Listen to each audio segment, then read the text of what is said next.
Deck the slopes with babes in tight pants, fa la la la la la la la. Carlton's gonna get some romance, fa la la la la la la la. No, you're not, 'cause you're too ugly. Fa la la la la. They'll all be in my room, cute and snuggly.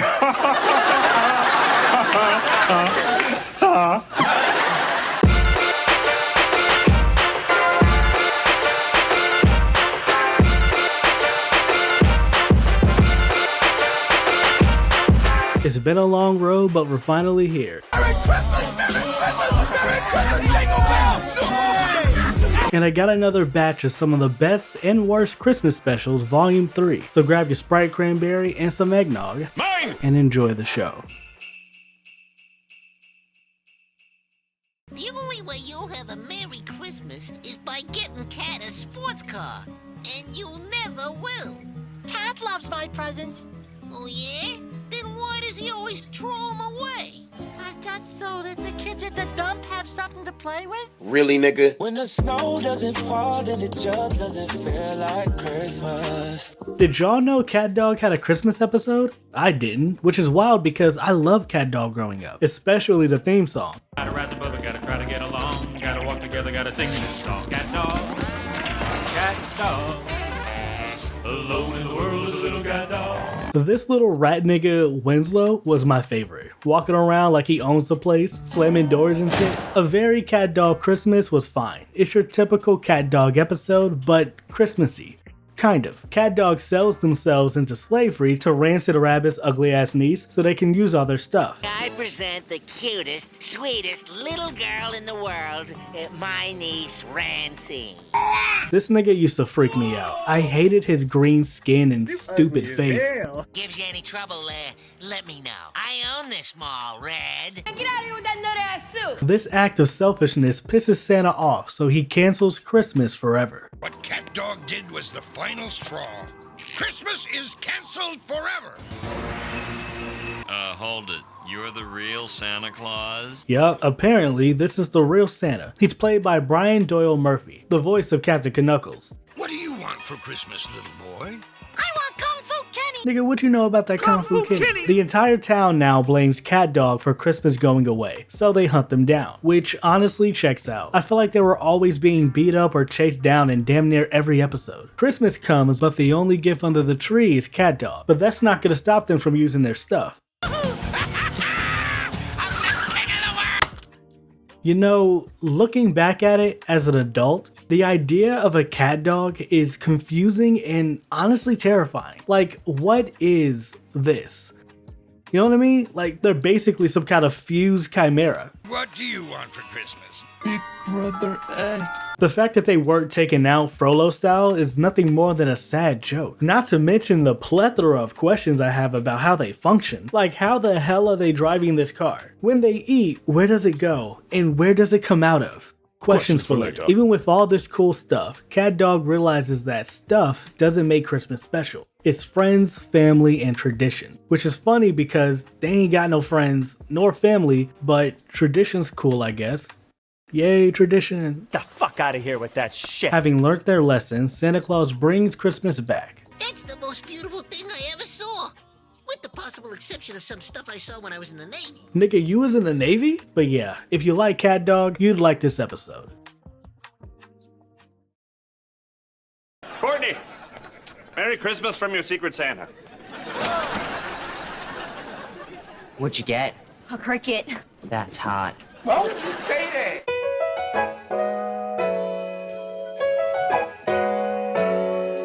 Next, we have an episode of Victorious called A Christmas Story. I remember this being better than it is. It's about the gang doing Secret Santa, with the loser being forced to do door-to-door yodeling with Psychowitz.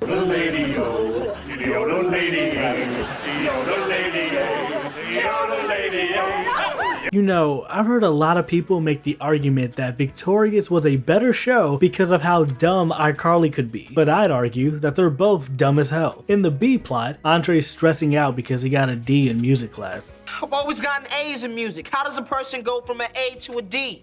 Happened to me in 8th grade. Oh my God! Oh my God! You are so fucking funny! Also, Robbie, you got a little too excited about that joke. The gifts they gave each other were kinda dope, I'm not gonna lie. Andre helps Beck with his cricket problem. Kat got Jade scissors from her favorite movie. What movie were they used in? Scissoring. God damn you for being so funny! Robbie got Kat a man who makes cotton candy. Beck gets Robbie closure from an old bully. And Tori gets Andre an A in his music class. Yeah, overall, this was just okay. It don't give the Christmas vibe as some of the others, and the episode as a whole was pretty mid up until the ending. I thought the song was pretty good. I mean, it's not on my playlist, but it was better than that Naked Brothers song. Also, this is the same song he got a D on? How bad was the original? Because again, this song is okay, but is it A-worthy? I don't know. Also, the whole school must have been rooting for Andre because they're losing their minds in the background. Also, it's kind of impressive that Ariana did this whole performance as Kat, like how she's able to sing while doing all of Kat's mannerisms. I don't remember if she's always done this, but I appreciate it. Everyone else seems to sing as themselves rather as their character. This is Kat singing a song instead of Ariana Grande, if that makes sense. But yeah, as a whole, it was pretty forgettable. It's not fun, funny, or Christmassy.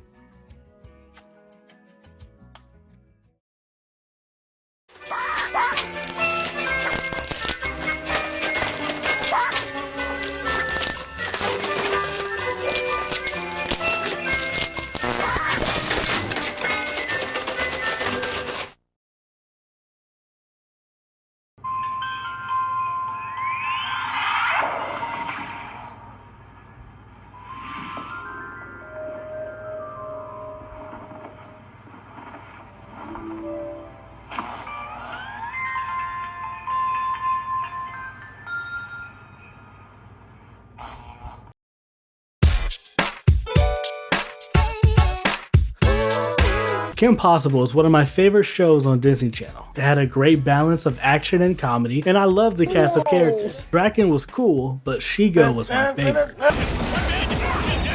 A Very Kim Possible Christmas was a fun time. It's classic Kim Possible with a warm, sweet Christmas vibe. It's Christmas time at the Possible house and everyone is doing their traditions. After giving Ron a perfect gift, he freaks out about his own. And what's worse is Kim made me this perfect gift. And you got her Bueno Nacho Bueno bucks? Well, she seemed to like them last year. Can I say something?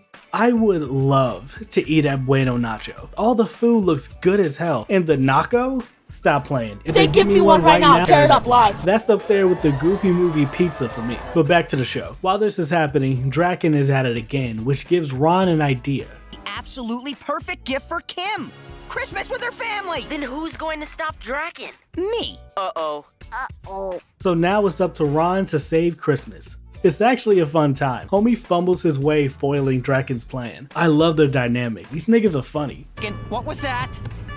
I don't know what you're talking about. Before the teddy bear. Self-destruct! Self-destruct! Chill out! I have escape pods. Head! Escape pods, Blue Boy! My fault! This is so your fault! What? I'm supposed to let you take over the world? In the spirit of the season, yes! The memory of Snowman Hank will survive. For Snowman Hank! Snowman Hank. But still, Kim has to leave her family to save his ass. But they decided to surprise her by following her on the rescue mission. I know this is supposed to be a nice moment, but also, this is incredibly dangerous. I mean, I guess the family can hold their own, but you're telling me Grandma here is gonna be helpful? She's one bad sneeze away from the ICU. Even though Ron fumbled his gift, he still made it a memorable Christmas. Now the tweebs want to wrestle an anaconda every year. This Christmas rocked. I mean it. Yeah, this was a fun episode. If you haven't seen it, I can recommend it. Alright, so this last one is kind of a weird one. One day at a flea market, an old VHS tape caught my eye. The Little Tin Soldier. I've never heard of it, but the box cover kind of reminded me of the old stop motion holiday specials. The tape was created by Diamond Entertainment Corporation, or DEC for short, and apparently there are 9 other episodes tied to this series. I couldn't find much more about the tape besides that, so come along with me as we find out exactly what is the Little Tin Soldier.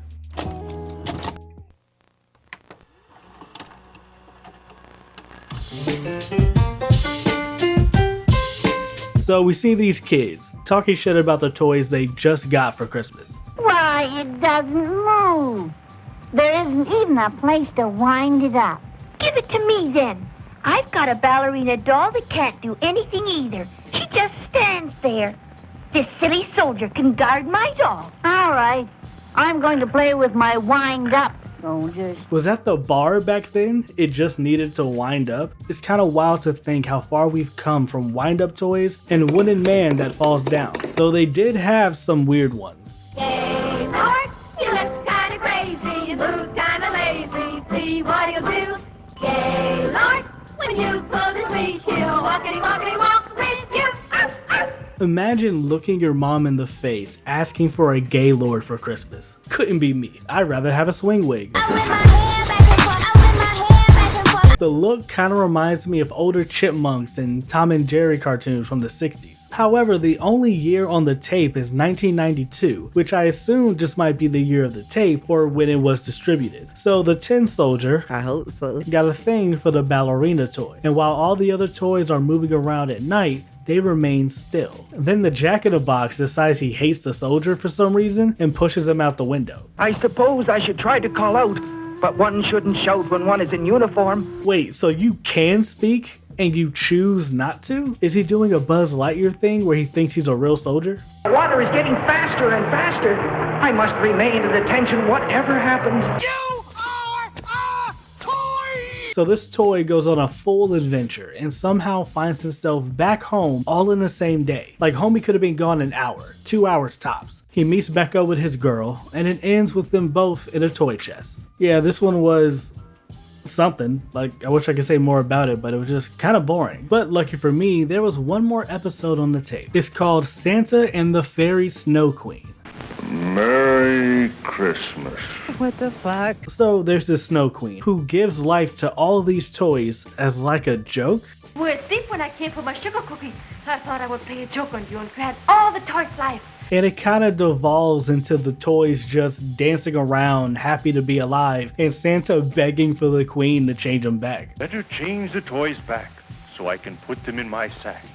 Fairy Snow Queen, change him back, or he changed them back, Fairy Snow Queen, before something terrible happens to them. He comes off as a bit of a tyrant, demanding that they be turned back, but also, he does have a business to run. If these niggas don't get their act together, there's no Christmas. But also, what the hell are some of these toys? Like, I see he's a soldier, this is Raggedy Ann's raggedy ass, and I assume the rest of these are just dolls, but what is that? What does that smell?